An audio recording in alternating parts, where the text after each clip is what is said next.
and welcome to another Books and Beasties. My name is Sarah Newland. I am a licensed veterinary technician and award-winning fiction author. My young adult extant series can be found on any platform wherever you get your books. It is all done and bingeable on any platform you like.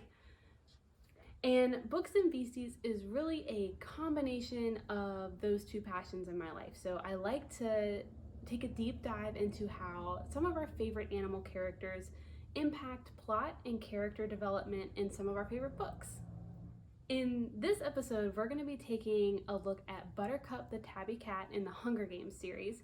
And this is really, I thought, a great time to be doing this with Collins's newest book, The Ballad of Songbirds and Snakes, screen adaptation coming out in November. So it just already a great opportunity to go back into the world of Panem.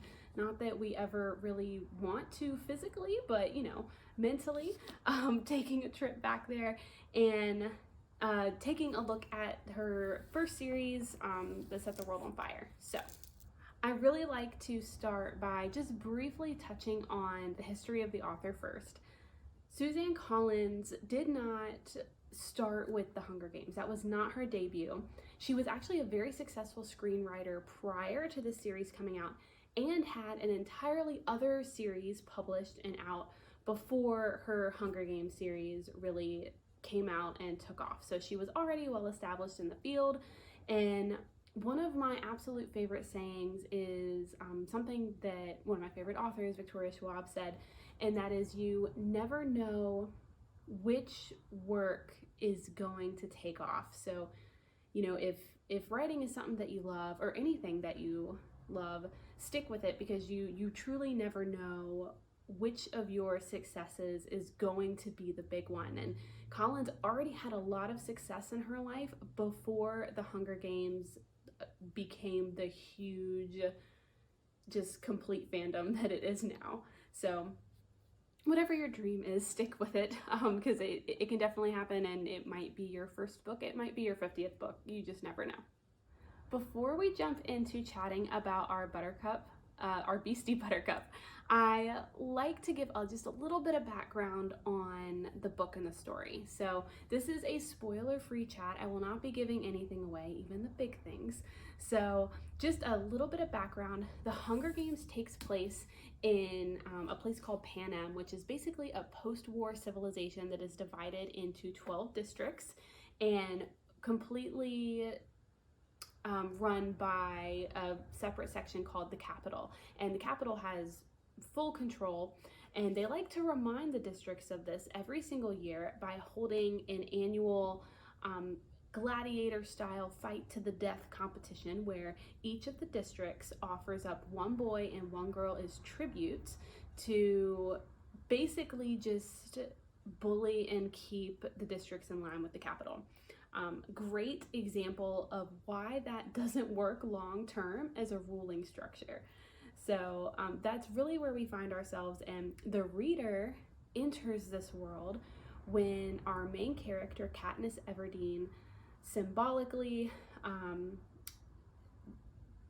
selflessly stands up and volunteers to take her sister's place, Primrose Everdeen's place, in the games when she is selected as tribute against all odds. So that's where we enter the field here, is in this really bleak society, and cue Buttercup's entrance.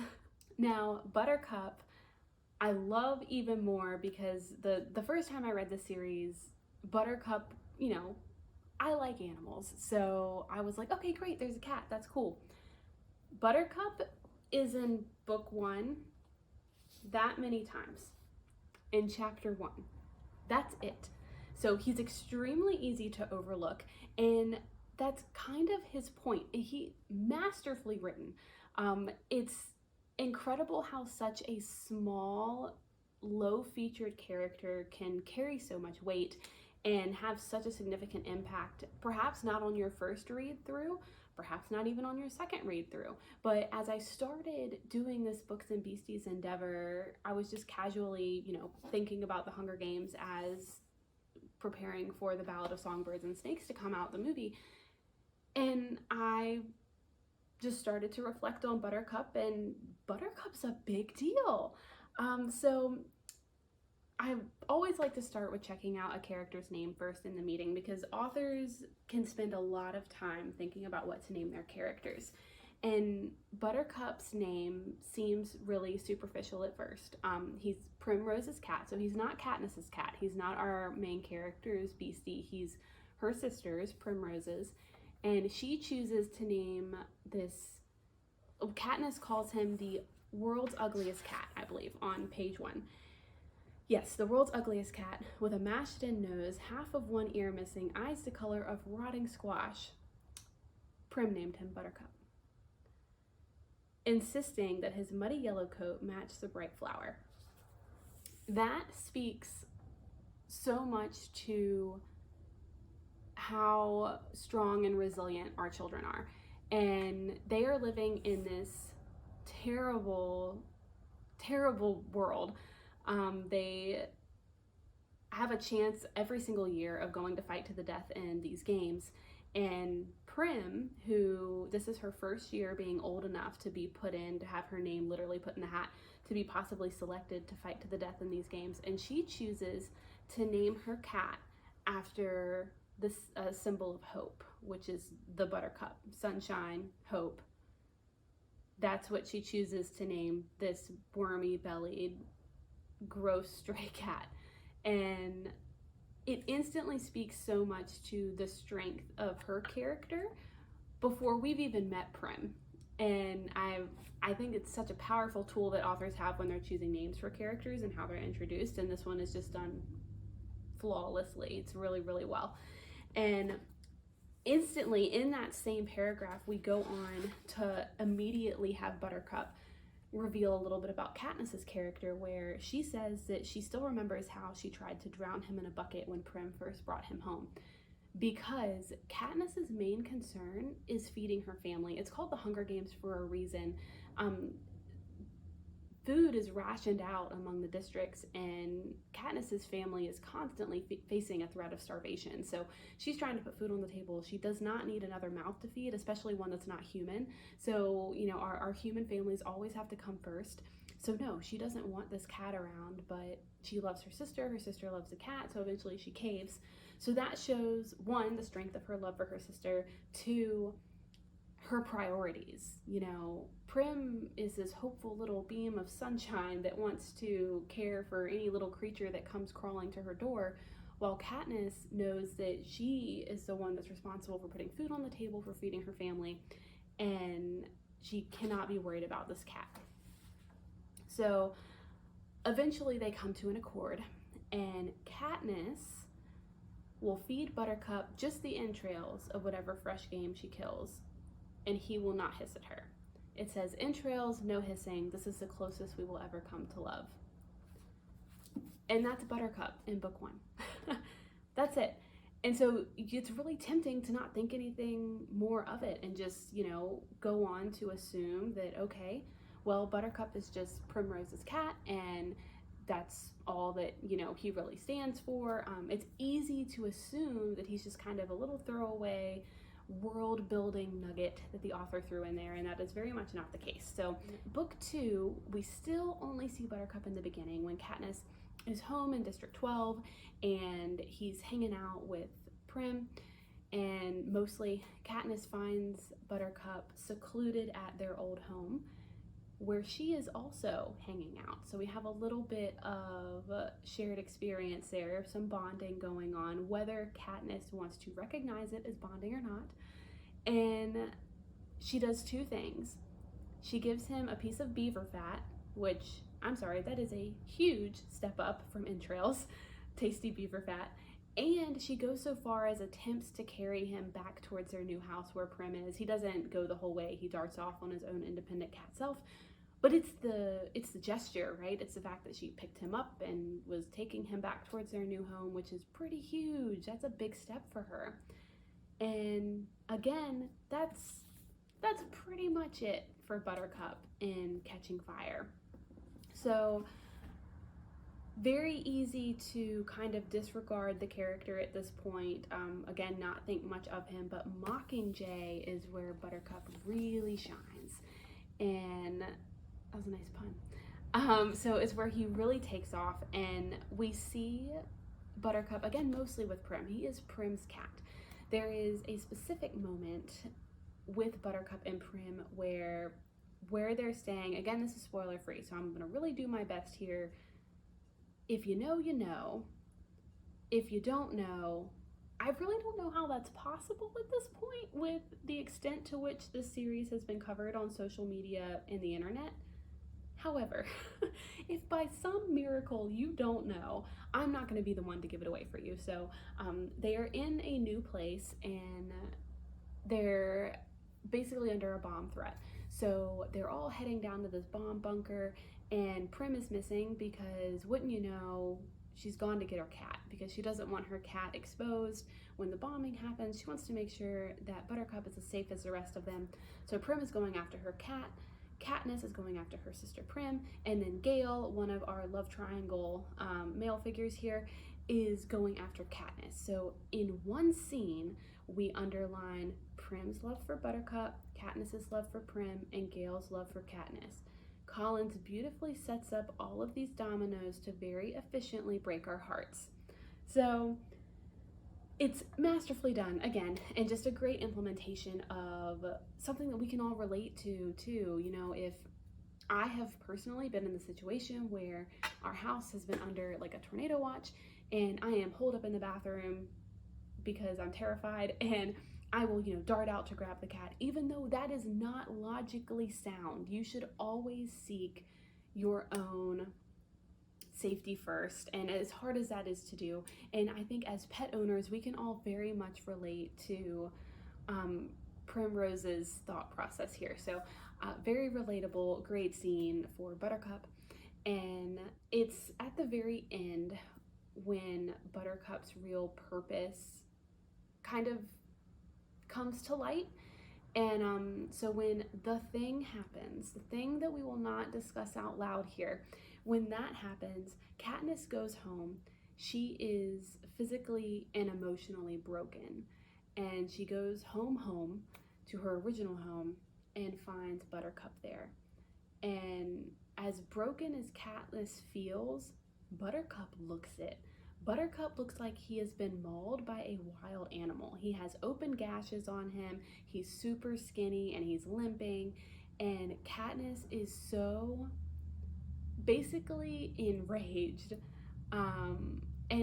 to see him. And I think that we can all kind of sympathize with that, because the world has truly been through a war, and the cat made it. Come on, the odds of that. Which is also funny considering, the odds are never in anyone's favor in Panem. Buttercup made it. And so it kind of makes her mad. Like she doesn't want this scrawny little responsibility hanging around and kind of rubbing her failures in her face. So she screams at him, she throws things at him. Katniss has never been good with handling her emotions. I actually think it's really good from a writer's perspective for a character not to overcome all of their flaws. They still need to be human at the end of the book, right? So some significant character growth should happen from point A to point B in a book, in a series. However, it is also important for that character to still remain flawed. That's what makes us human. That's what makes them relatable. They're not supposed to end the book perfect. So no, Katniss cannot handle her emotions any better than she could at the beginning of book one. But she does wake up the next day and have basically a come to Buttercup moment, and seeks him out, takes care of all of his wounds, and feeds him an entire plate of bacon. So we have gone from entrails to beaver fat to bacon. Buttercup has reached his best little Buttercup life. And from that moment on, it's notated that Buttercup will always guard Katniss while she sleeps. And I think it's not until right then that Katniss consciously realizes that Buttercup is family. You know, I think in Catching Fire, when she's carrying Buttercup back towards, you know, their new house where they're staying, she might have been reluctantly acceptive that he's at least ingrained enough that she couldn't leave him there, at least for Prim's sake. But I think in Mockingjay, at the very end, is when she realizes that Buttercup is family to her. And it kind of speaks beautifully to what family is in general. Family is not always blood. Family is not always something we choose. Now, found family is a really common, popular trope. And normally that refers to like friends or romances that have become so ingrained in our lives that they are like family. Whereas in Katniss's case with Buttercup, she doesn't even like this cat, and yet he has stubbornly stuck around long enough that, yeah, he's family now, whether she likes it or not. Mutual love has grown, mutual acceptance has grown from that persistent presence. So also really speaks true to the nature of a stray cat. Like, once they start coming around, once they pick you, it's kind of over. They're there. And I think that really speaks true to life for the type of interaction that you have with stray cats. But it's incredible the amount of weight Collins was able to put on this little scrawny tabby cat and have him carry through to the end of the series. The way that he underlines Prim's character and Katniss's character is absolutely incredible, and she does it with so few scenes. As a writer, I am amazed.